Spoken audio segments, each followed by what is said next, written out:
We've got Graham Harmon joining us from Gig'em Gazette. Graham's got his power back, so he joined us. Graham, I was hoping you could make it work, so thanks for being here. I found Mike Elko to be rather congenial there at the podium. He certainly explained himself rather well, seems comfortable as a first-time head coach in the SEC. I haven't always seen that in the past, but what in particular stood out to you in regards to what he had to say that might be meaningful? Yeah, he's a smart guy. He was always a guy that the fans loved hearing from, even when Jimbo was the coach. But the way Jimbo set up his program, it was coordinators would be only interviewed once a year, I think. So wouldn't get to hear from him often. Excuse me, but it was always a treat when we got to. He's not going to give you a lot, though. It's not coach speak, but he's not going to say anything that's going to be really out there. He's not going to make headlines with a lot of his quotes, like a Lane Kiffin. Although, of course, Lane, with the exception of the Feinbaum thing today, really has been a lot more reserved this week. So I wasn't going in expecting to hear some big exciting quote. It was more in the little things. Followers of the program were excited about hearing about the O-line and their progression, the development of Noah Thomas over the summer. I think he talked about that a little more maybe on SEC Now.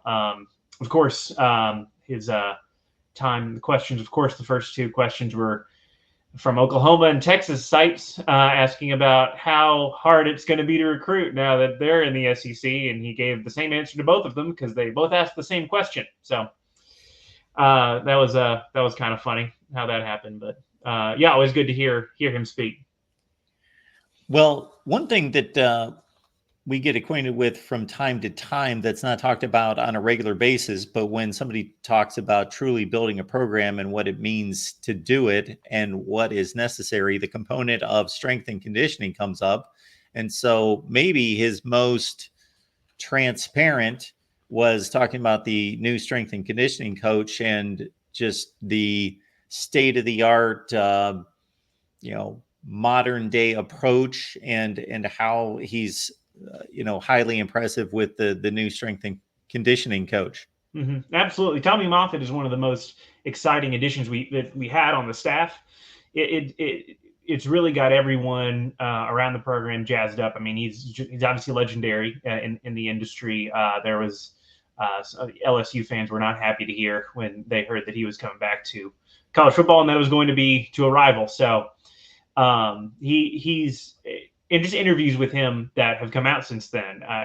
We look for anything to latch on to in the off season and this sort of thing. So a lot of the interviews he's done with TexAgs and on, he had a podcast that he just the way he carries himself, the way he speaks about things, has got a lot of people really excited. Strength and conditioning. It felt like it was definitely a need last year.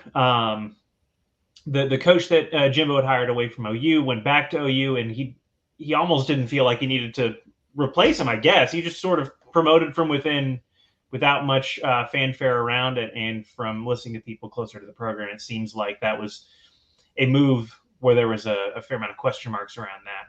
So Tommy Moffitt is the best in the business from all accounts, and we're excited to have him on the staff. Now, I just heard Elko from the podium. I didn't hear the side session, which sometimes is a little bit more comfortable and more insightful. But I was surprised to not hear anyone ask him about expectations. It's Texas A&M. It's all the money, the resources, disappointments under Jimbo Fisher, and a fan base that has to be just salivating at the thoughts of making a college football playoff. Now, all the coaches were asked about the college football playoff and the expansion, and he was as well, but did not hear anything there about expectations. So I don't know if anything came out at any point about to get a glimpse of how he sees this team's goals and aspirations this year. Well, he's talked about that in various settings. The goal eventually, obviously, is to win a championship, but he's big on, we just got to do what's in front of us, play the next play, attack the next game, just like the last. So I don't think he's thinking too far as about, this is we got to come in and take advantage of all the talent and all this. Although, of course, those thoughts have to be out there because this is such a still talented roster. I think fourth most by maybe that's by the blue chip ratio, but up there with some of the most talented rosters in the nation. And a schedule that doesn't have Georgia and Alabama on it, so you got some A&M fans who are dreaming big.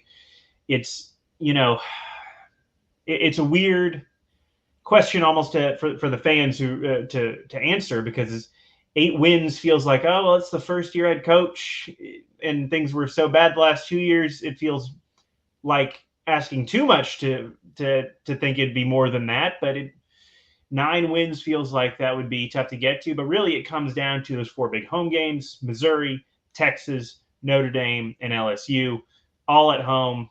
There's some trap games, some difficult games along the way. Nothing's easy on the road in the SEC, Florida, Auburn, that sort of thing. And A&M, obviously, over the last 2 years, has had a lot of trouble on the road. But he's sort of deflected when he's been asked about, like, oh, do you expect to come in right away and be among the top teams? He's sort of like, well, that's not something we're thinking about. We're trying to be the best team that we can be. We're not measuring ourselves against these sorts of standards. We have our own standard that we use. And I guess you could call that coach speak, but I think he means it. And talking about standards, when asked about the college football playoff, I didn't think he stated this with any kind of vibrato that would have had anyone take notice, like, oh, Mike Elko stated this, and for it to grab headlines in the way that it was stated. But he did say, I expect this conference to dominate the CFP, much like we see in the College World Series, for this conference to have multiple teams in the semifinals. I forget exactly how it was stated, but basically that you can expand the playoff all you want, but the SEC is going to go in and win these games in the playoff, and we're going to see a semifinal and a championship game that's going to be lined up with SEC teams. Yeah, absolutely. The cream's going to rise to the top, and I think it's as much as some people in some areas of the country don't like it. It's clear that this is the deepest and most talented conference in the nation, and it just got more so with the additions that have been made. So that's just how it's going to happen. You're going to have to sort of try to legislate your way around it if you don't like seeing Alabama and Georgia in there every year, those types of teams.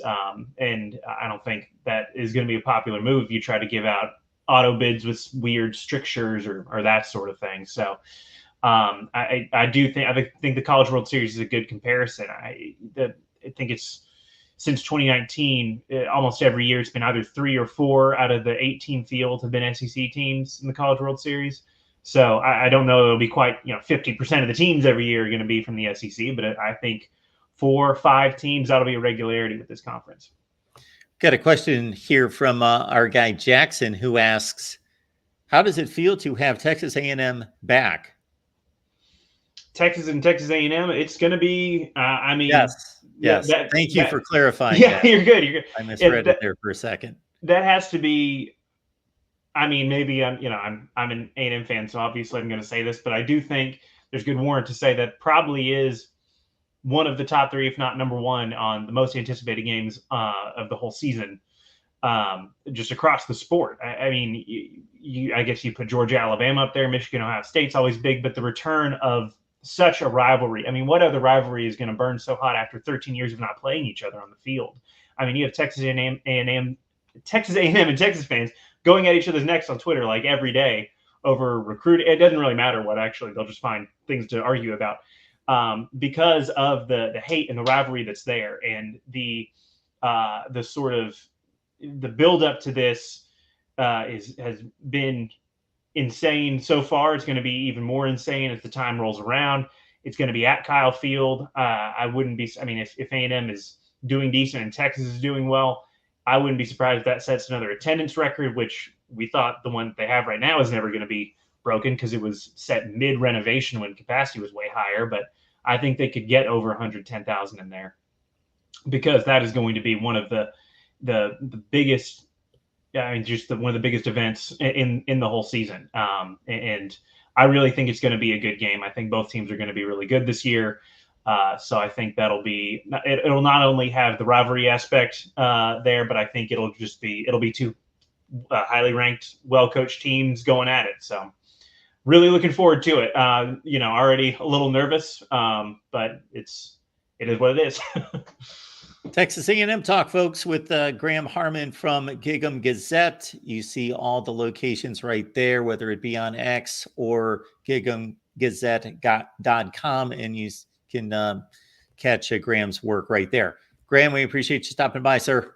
Absolutely. Thanks for having me on.